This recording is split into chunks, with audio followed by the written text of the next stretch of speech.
Maddie the Playtime Fairy. A miniature surprise. The girls knelt down beside the model of the palace. Sure enough, a twinkling light was moving around inside, and they put their eyes to the tiny windows, trying to follow it. "It's in the library," murmured Rachel in a low voice. "No, wait, it's moving up the stairs." "I can see it," whispered Kirsty. "It's going through the portrait gallery and up the stairs again." Rachel peered into the model through a different window. "It's in the nursery," she said. "It's so bright that I can hardly look at it." The light stopped beside the tiny model rocking horse. Then it faded slightly, and the girls saw Maddie, the Playtime Fairy, sitting on the rocking horse and waving at them. "Hello, girls," she said in her tinkling voice. "I've come to help you look for my tiara." "Oh!" she cried out as the rocking horse gave a sudden lurch. She tumbled off and landed on the floor with a bump. "Ouch!"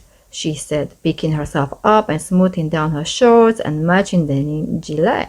"That's what happens without my magical tiara. Playtime stops being fun." "We know," whispered Rachel. "Playing with all these toys is supposed to be a treat, but everyone is arguing." Just then the nursery door opened and the palace stewards, Louis and Caroline, walked in smiling, but the smiles left their faces as they looked around the room. "What's wrong?" asked Louis. "Why are you all arguing?" The other children let go of the toys and looked embarrassed. Nobody replied. "I hope that you will play properly during today's activity," said Caroline. "It's the Golden Palace Sports Day, and the events will be games that princes and princesses used to play many years ago." The children gave "ooh" and "ah" of excitement, but Rachel and Kirsty exchanged a worried look. "Without Maddie's tiara, a day of playing games could be a disaster," said Kirsty under her breath. The other children tidied up the toys that they had played with and left the nursery. Rachel and Kirsty dawdled behind until they were alone in the room. Then they quickly opened the front of the little palace and Maddie fluttered into the hood of Kirsty's jumper. Just in time. Caroline put her head around the door. "Come on, girls," she said with a smile. "The others are already getting changed." A short while later, everyone was outside in the palace gardens in their sports kit. Maddie was still hiding in Kirsty's hood.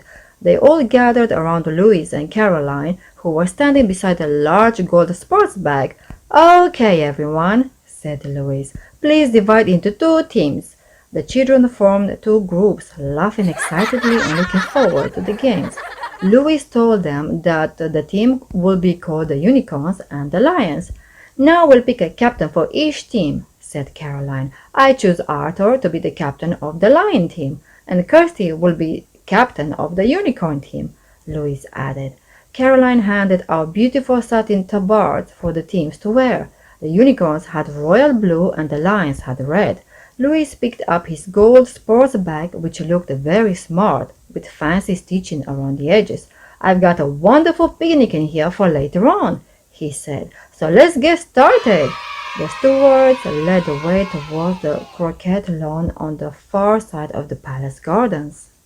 "Our first event is a croquet match," Caroline said. "The princes and princesses who lived here would have played this game all the time." Rachel and Kirsty saw that the lush grass was dotted with gleaming croquet hoops.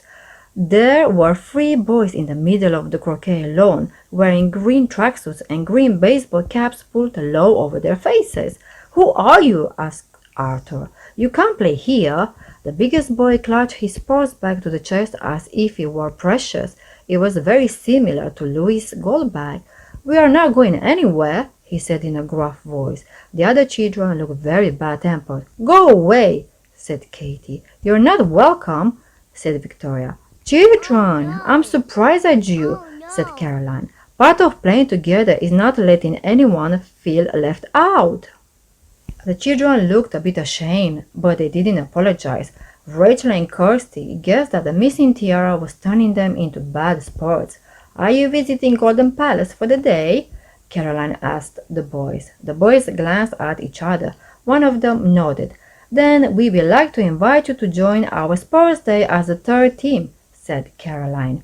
The boys didn't look very keen, but Caroline handed out the croquet mallets and balls. Louis blew his whistle and the match began. The end. Thank you for watching. I hope you enjoyed the story. Don't forget to like and subscribe. More interesting stories are coming every 2 days. Bye.